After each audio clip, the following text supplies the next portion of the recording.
Yo, what's going on? It's Jay Phrase, the Unforgiven podcast. It's that boy Trey. It's episode 42. It's Rita Virgo. I always like when you do that. We got a special guest today. Go introduce yourself. Sean Collins from Philadelphia, Pennsylvania. I'm from Uptown, 24, next featherweight champion out of Philly. Oh, all right, bet. Yeah, because I was gonna say, tell the viewers where you from. What was it like growing up?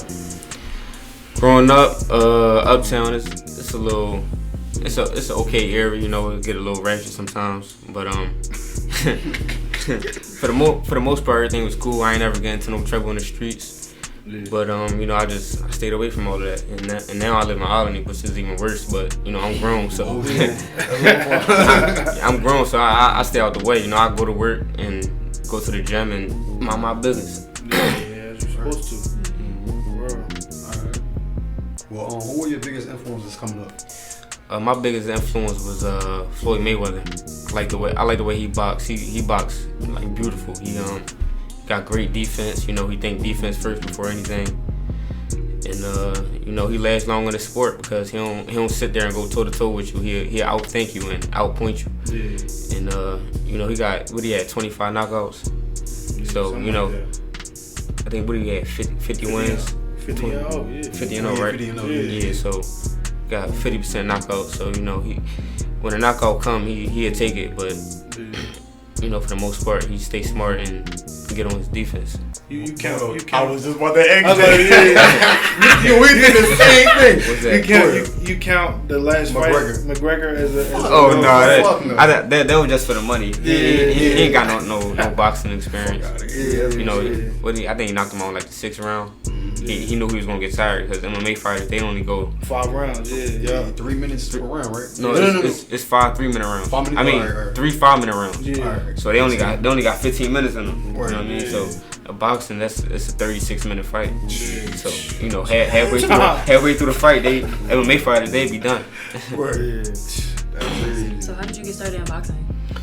My dad was a trainer at Lonnie Young Gym, and I think I was about 14, 15. Yeah. I was like 5'1", 150. You know, I was overweight, so you know, I wanted to lose weight. I started training with my dad. I dropped down to like 140, like quick. So that was just motivation from there. So from there, I kept going at it, and probably like a year later, probably a year and a half later, I had my first fight. I weighed in 112, so I lost like 30-something pounds, and you know, I fought in the Golden Glove Championship. That was my first fight. I lost in that, but you know, years later, I won a couple Golden Glove Championships, and you know, that's how I started. What weight class you in? I fight 123. I fight junior featherweight. Okay. I'll move up to 126 soon. It's starting to get hard to make weight. Oh, wow. What's your record? I'm 3-0, 2 knockouts. That's what's up. Gotta let them know. Like. my first 2 fights, they didn't make it past a minute. They was both under a minute. First fight was 57 seconds. Second fight was 30 seconds, and only threw 5 punches. He was done. he only got hit with 3 punches, and that was it. Yeah. I think I broke the first guy. I think I really broke his rib. He walked out the ring like this. Oh, yeah. You know what I mean? Yeah. I want that. Making these weird faces and shit. I think his rib was broken. He probably done for a while. Yeah. And it's my career and shit, dog. Yeah, man. Shit, man. Pro debut. Huh?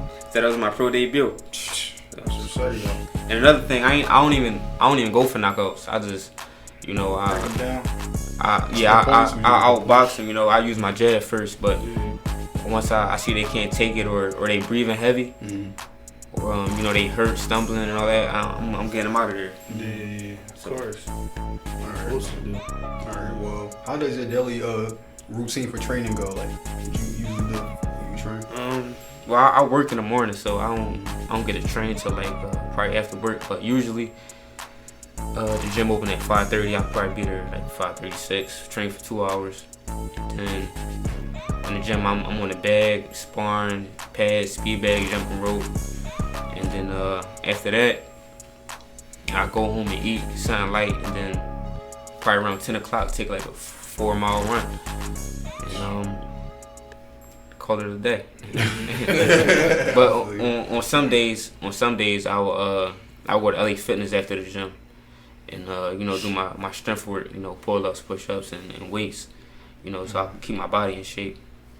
So that's what's up, though. So you gotta stay healthy. Yeah. For real.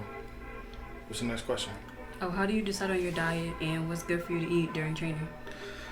During training, I eat more like salmon and tuna fish, broccoli, and healthy foods like that, carrots.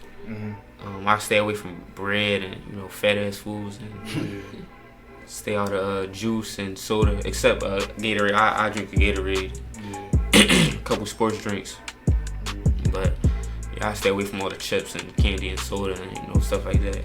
That's what's up, though. So, what you think about the state of boxing today?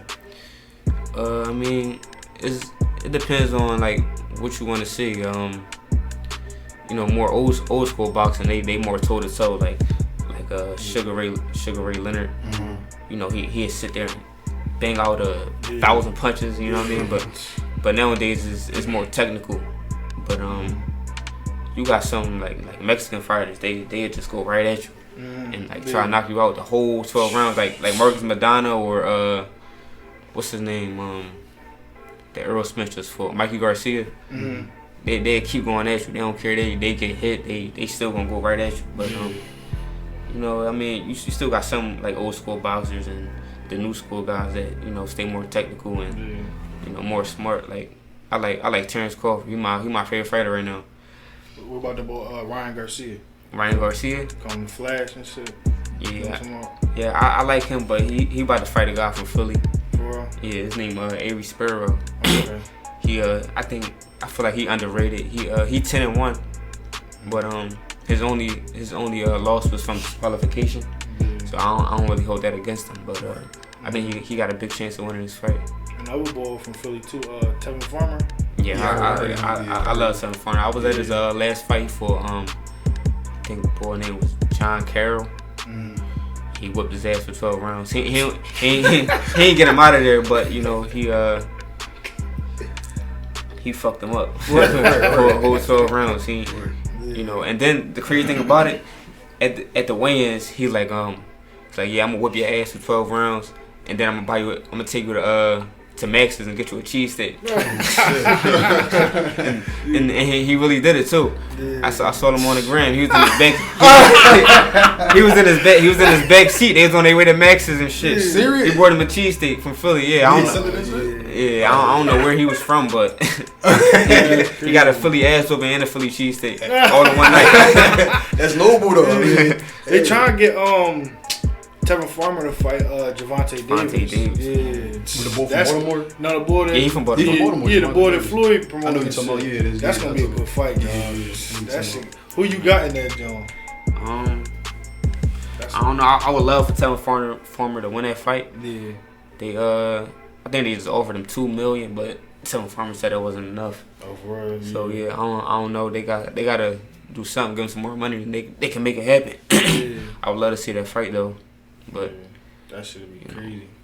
Alright, so if you could set up a dream match between two iconic fighters, who would it be? I was gonna say that fight, but another fight I'd like to see is Earl Spence and Terrence Crawford. It will happen though. They both undefeated. I think Earl Spence 24-0. I forget Terrence Crawford record, but he like close to 30-0 or something like that. But that'd be a crazy fight. I got Terrence Crawford though. I gotta go with him. What's your opinion on Deontay Wilder? Deontay Wilder? I mean, he just got exposed the last fight, but he got some real crazy power. Like he's just putting guys out. Yeah, that's what I'm You saying. think he won that fight though? I don't think His last fight? Yeah, What, Tyson Fury? No, his last fight. No, I'm tripping. No, Anthony Joshua. That was his last. I mean, no. we talking about Anthony. No. His last fight, he beat Bull up in the first round. He knocked him out in the first round, right? His last fight. Oh, you and then tripping. the You fight talking about before other that, I know you're talking about. he fought You Tyson Fury. talking about the fight before that, Tyson Fury? Yeah, that was back in December. Yeah, you're right. I'm tripping. Yeah. Honestly, I had money on that fight that he would win. Who? And then Deontay? Yeah, Deontay Wilder. And then when the fight was over, I'm like, damn, I lost $100. I lost $100. It was a tie. It was a tie though. Yeah. I mean, yeah, they called it a draw, but you know, it could have went either way. But I like to see it happen again though. Yeah, definitely. To me, he just swing. I like yeah, he swing wild. He swing wild as shit. Swing like it's more to it. He just punching hard. You know, he got metal plates or screws or some shit in his hand. He broke both his hands like a long time ago, but they're not allowed to talk about that. That's crazy. Yeah, that's wrong. That's crazy. That's wild. So, because you already answered this before we started. I was gonna ask you if you got any upcoming fights or anything that you would think of. No, I don't have any like set dates right now, but I like to fight at least. What's this? August. I would like to fight at least 1 or 2 more times before this year out. Yeah. You know, I've tried to stay active. You know, I only fought 3 times and it's almost been a year. My pro debut was September 8th. What's the process of getting a fight? Like, how do you get that? How do you set that up? Oh man, it's a headache. Cause I don't have a promoter or a manager, so you know my trainers and my dad they deal with that. They know a couple matchmakers and promoters, and you know they talk to them, and then tell them to find me a fight, and then they be wanting money from the door. They be wanting ticket money from the door, so we gotta pay like $3,000 just to get on the card. But then we get that money back with the tickets though. But if you don't sell no tickets, you assed out. You want some tickets? Yeah, because those tickets you gotta pay for their purse and your opponent purse. You got whatever they probably want to stack or something like that. You gotta pay for them, and then medicals that's like $600-800, and then the rest of the money yours. I mean, you probably can make they charge like